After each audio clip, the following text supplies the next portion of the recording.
Hey guys, it's Brooke here from Carbs Cooking, and today we're going to talk about everyone's favorite, carbs. Some people love them and some people hate them. But why? Carbs are a highly debated topic in the nutrition world because there are so many different foods that fit into two main categories of carbs, simple carbs and complex carbs. Today we're going to dive into the simple carbs, their structure, what they do, how your body processes them, what foods they're found in, and how to identify them on nutrition labels. As a bonus, if you stick around to the very end, we'll talk a little bit about the keto diet and how you could decide what is best for you regarding carbohydrates. Let's get started.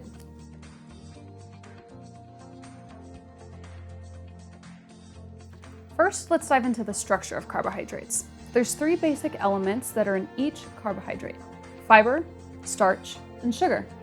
Fiber and starch are the complex side, whereas sugar is the simple side.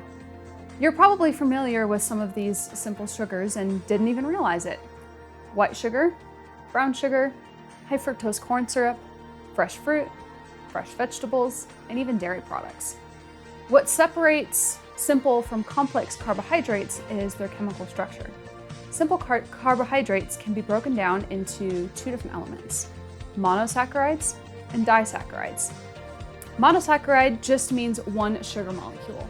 The benefit of this is that it's already in its basic element.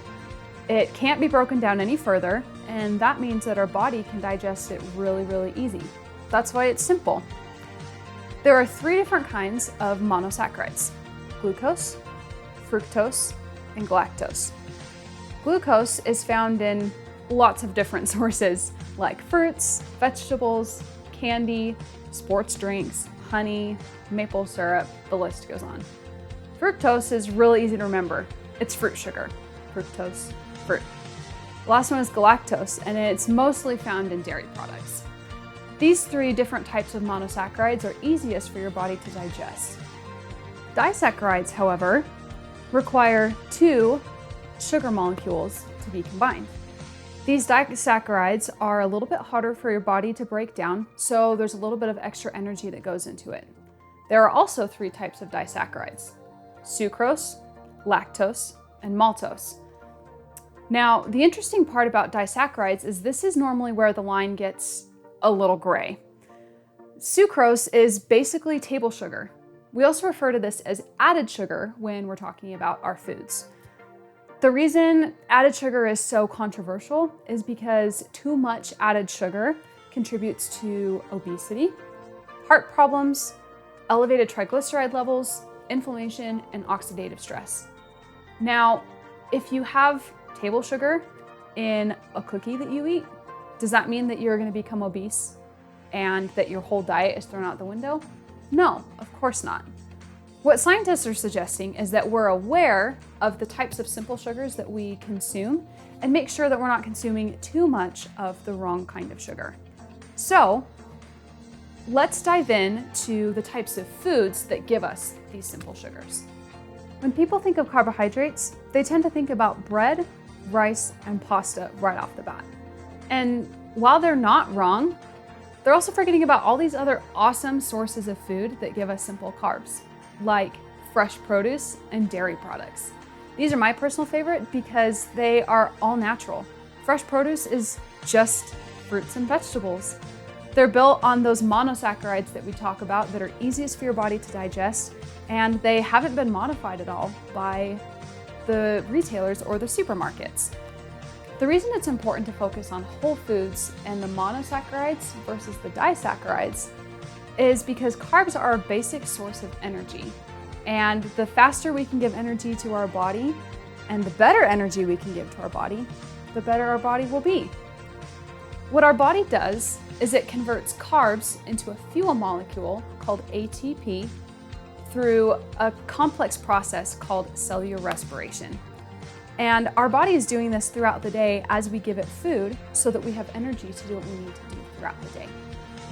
Any excess carbohydrates are stored as glycogen in our liver and our muscles for later use. Glycogen from our liver provides energy in between meals and helps regulate our blood sugar levels, while glycogen stored in our muscles is reserved only for our muscles, but it's crucial for high-intensity exercise. So having a little bit of excess carbohydrates is good. because it helps us throughout the day.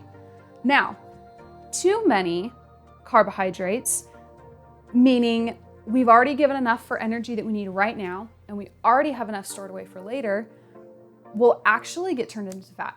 So that's why it's important to focus more on the monosaccharides like fresh produce rather than the disaccharides like table sugar and other things like that.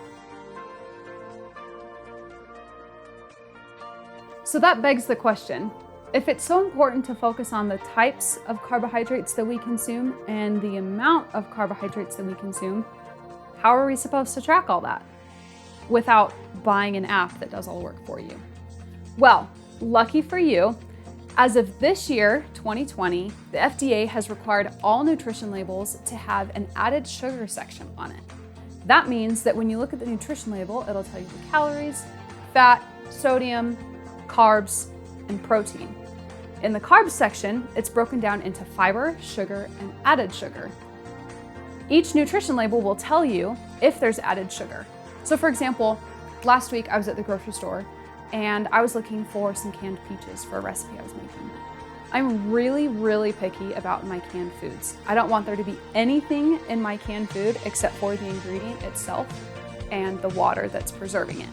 So I was comparing a couple different cans of peaches. One of them was preserved in syrup. And in case you missed the part where it said it was preserved in syrup, you could look at the nutrition label and see a whole chunk of added sugar that was on there. Whereas the canned peaches that I actually bought, you could flip the nutrition label and the only sugars were the sugars present in the fruit, which we talked about are the good sugars. Another way to check for the types of simple carbohydrates and sugars in your food is to read the ingredients list on a nutrition label. Ingredients are listed in decreasing order by weight. So that means the first 3 ingredients on any ingredient label are the ingredients that are most present in the food.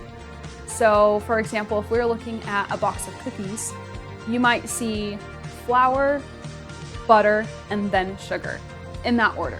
I am totally guessing, but that's just a shot in the dark. If that really was the case, then you would know that the bulk of the cookies is flour, and then there's a large chunk of it that has butter and sugar, and then all those other things in there. So if you're trying to watch out for the types of added sugars that you consume, like confectioner sugar or brown sugar or molasses, or even high fructose corn syrup, just reading added sugar on the nutrition label won't be enough. You're gonna wanna look at the ingredients list to see A, if it's an ingredient, and B, where it falls in the ingredients list. Me personally, I try and avoid buying food and products that have high fructose corn syrup in it. I could do a whole YouTube video about all the things that come with high fructose corn syrup, but just so you know, it's one of those disaccharides that we just want to stay away from. So I always check the nutrition label and the ingredients list to see if it's present in my food. Congrats! You made it to the end. We're almost there.